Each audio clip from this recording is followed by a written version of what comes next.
Hello friends, मैं विकास तिवारी आपके पसंदीदा चैनल एजुकेशन हब की पे आज मैं शुरू कर रहा हूँ आपका एनसीईआरटी सीरीज़ क्लास सिक्स्थ की साइंस। और ये है सबसे पहला चैप्टर, भोजन यह कहाँ से आता है। इसमें पहला टॉपिक है ये। और अब हम शुरू करते हैं। और आप लोगों को अगर हमारा ये सीरीज़ पसंद आए तो आप लोग इसे मेरे इस चैनल को सब्सक्राइब करें, लाइक करें और शेयर करें। तो हम शुरू करते हैं। पहला पॉइंट, विभिन्न खाद्य पदार्थ। खाद्य पदार्थ, जैसा कि हम सभी जानते हैं कि हम सभी या इस सभी जीव जंतु, हमारे आसपास जितने भी जानवर हैं, पशु पक्षी हैं, वो सभी कुछ ना कुछ खाते ही हैं। और हम मनुष्य भी जो है खाते ही हैं। और ये विभिन्न प्रकार के जो है खाद्य पदार्थ इसमें शामिल होते हैं।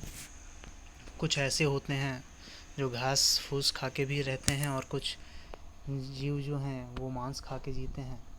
अभी हम यहाँ पे बात कर रहे हैं खाद्य पदार्थों की, जिसमें जैसे आप देखें गेहूँ, चावल या अन्य प्रकार के ज्वार बाजरा, अन्य प्रकार के जो है भोजन हैं, ये कुछ संगठकों से मिलकर बने होते हैं। ठीक है, इसे हम कच्चा भी खा सकते हैं और पकाकर भी खा सकते हैं। जैसे कि यहाँ पे कुछ एग्जांपल्स दे दिए गए हैं। रोटी और चपाती। तो रोटी बनाने के लिए आपको पता है कि गेहूं का आटा हो या बाजरे का या मक्के का, तो आप आटा और पानी का यूज़ करते हैं। इसी तरीके से दाल बनाने के लिए तेल, नमक, घी, मसाले, कच्ची दाल और पानी, इस तरह से हर एक सामग्री पकाने या बनाने के लिए जो है विभिन्न प्रकार के संगठकों की आवश्यकता होती है। तो इस तरीके से ये हमारे कुछ खाद्य पदार्थ हैं। अब हम बात करते हैं खाद्य सामग्री और उनके स्रोत। तो आप सभी को पता होगा कि खाद्य सामग्रियाँ हमें पेड़ पौधों से प्राप्त होती हैं या जीव जंतुओं से प्राप्त होती हैं। इसी प्रकार जो है तो खाद्य सामग्रियों के दो मुख्य स्रोत होते हैं, एक पादप स्रोत और दूसरा जंतु स्रोत। जो वस्तुएं या खाद्य सामग्रियां हमें पौधों से प्राप्त होती हैं उन्हें पादप स्रोत कहते हैं, और जो जीव जंतुओं से प्राप्त होती हैं उन्हें हम जंतु स्रोत कहते हैं। उनके स्रोतों की बात, जैसे कि आप चित्र में देख रहे होंगे कि कुछ पादप स्रोतों पे कि केला, आम, सेब और अनानास, इस तरीके से। और एक प्लेट में अच्छी सी दाल जो है बनी हुई रखी हुई है। तो ये सभी जो है हमारे पादप स्रोत हैं। और नीचे हम दूसरे फिगर में देख रहे होंगे ये अंडे, तो ये हमारा क्या हो जाएगा, जंतु स्रोत हो जाएगा। अब हम आगे चलते हैं तीसरे पॉइंट पे, भोजन के रूप में पौधे के भाग और जंतु उत्पाद। तो भोजन के रूप में पौधे के भाग। यहाँ पे हमें ये देखना है कि पौधे के जो भाग हैं उनमें से कौन कौन से हम खाने के रूप में या भोजन के रूप में जो है उपयोग कर सकते हैं। तो यहाँ पे देखते हैं क्या लिखा हुआ है। पौधे हमारे भोजन का एक मुख्य स्रोत हैं। हम पौधे के कौन कौन से भाग का उपयोग खाद्य पदार्थ के रूप में करते हैं। हम पत्तियों वाले अनेक सब्जियां खाते हैं और कुछ पौधों के फलों के भोजन के रूप में खाते हैं। कभी हम जड़ तो कभी तना और कभी पुष्प भी भोजन के रूप में खाते हैं। कुछ पौधों को दो या दो से अधिक भाग खाने योग्य होते हैं, जैसे कि सरसों के बीज से हमें तेल प्राप्त होता है और इसकी पत्तियों का उपयोग साग बनाने के लिए भी किया जाता है। तो कहने का मतलब यहाँ पे ये है कि जो पेड़ पौधे होते हैं इसमें केवल पत्ती, केवल जड़, केवल तना ही खाने योग्य नहीं होता है। कभी जड़, कभी तना, कभी फल, कभी फूल। इसके विभिन्न जो है भाग जो हैं खाने योग्य होते हैं। किसी में 2 भाग, किसी में 3 भाग, किसी में सभी भाग खाने योग्य हैं। तो इस तरीके से है। और जंतु उत्पादों में भी, जैसे कि जंतु उत्पादों में देखा जाए तो हम जैसे अंडा कहते हैं, मुर्गी अंडा देती है ना, या अन्य जो जीव अंडा देते हैं जो खाने योग्य हों, तो वो जंतु उत्पादों के अंतर्गत आ जाएंगे, या गाय, भैंस।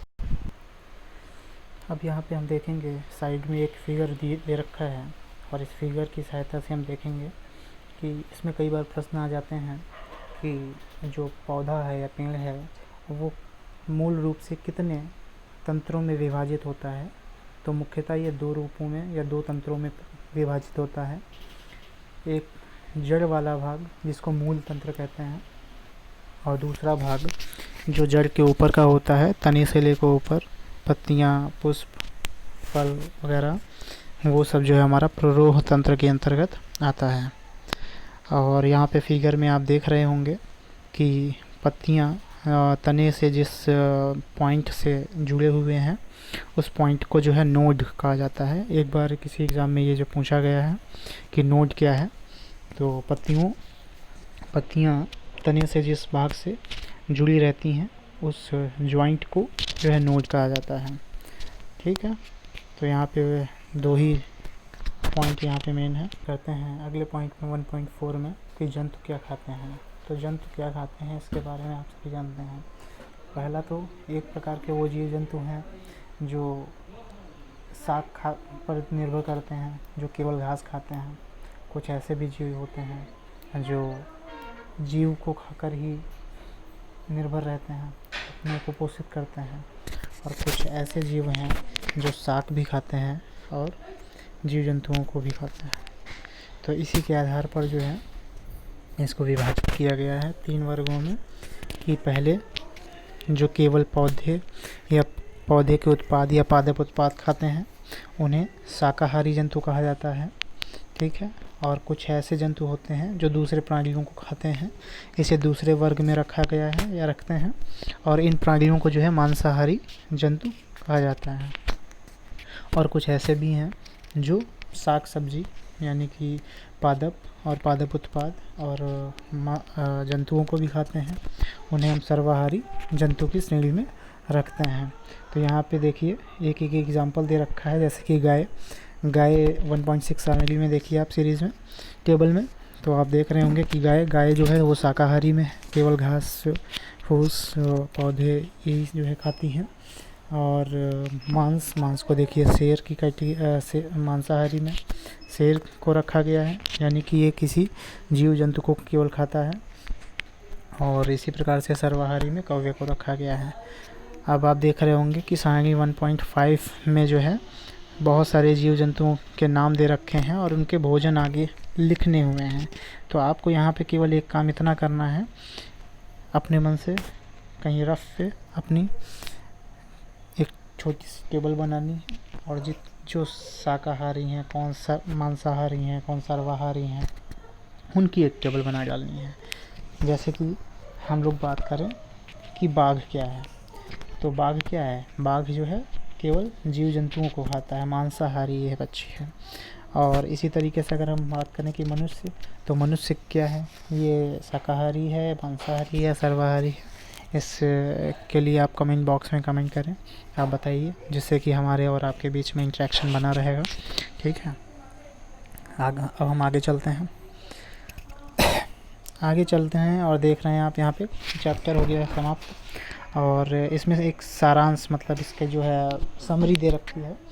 तो समरी किसी भी एनसीईआरटी चैप्टर की पढ़ना बहुत ही आवश्यक है। तो हम इस पर भी देख लेते हैं क्या दे रखा है। भारत के विभिन्न प्रदेशों में खाए जाने वाले भोजन में बहुत अधिक विविधता है। तो आप देखते हैं कि यहाँ पे विभिन्न एरिया में, क्षेत्रों में विभिन्न प्रकार के जानवर पाए जाते हैं। वहाँ की जलवायु जो है अलग अलग है, और क्योंकि जलवायु में विविधता है तो वहाँ के भोजन में विविधता है। इसीलिए जैसे कि हम लोग देखते हैं कि हमारे उत्तर प्रदेश में या उत्तरी भाग में जो है गेहूँ देखिए ज़्यादा खाया जाता है। ठीक है, और हम साउथ की ओर चले जाएंगे तो वहाँ पे चावल का प्रोडक्शन ज़्यादा होता है, तो चावल खाया जाता है। ठीक है। तो इस तरीके से है, हमारे भोजन के मुख्य स्रोत पौधे एवं जंतु होते हैं। तो हमने ऊपर पढ़ा भी है कि 2 ही मुख्य स्रोत हैं, पौधे और जंतु। और जो केवल जंतु जो है पादप खाते हैं उन्हें शाकाहारी कहते हैं, और जो जंतु को केवल खाते हैं वो मांसाहारी, और जो दोनों को ही खाते हैं उन्हें हम सर्वाहारी कहते हैं। ठीक है। इसमें कुछ प्रश्न दे रखे हैं, इन्हें यदि आप करना चाहें तो आप कर सकते हैं, और ना करना चाहें तो ना करें। इसके बाद हम आपको एक बात और बताना चाहेंगे कि जैसे ही हमारी क्लास 6 की NCERT साइंस की समाप्त होगी, तो पूरी साइंस क्लास 6 की जितने भी ऑब्जेक्टिव क्वेश्चन बन रहे होंगे उनका मैं आपको टेस्ट फॉर्म में यानी MCQs फॉर्म में जो है आपको वीडियो प्रोवाइड करा दूँगा। तो इसलिए आप लोग हमारे साथ बने रहें, और NCERT को मैं बहुत ही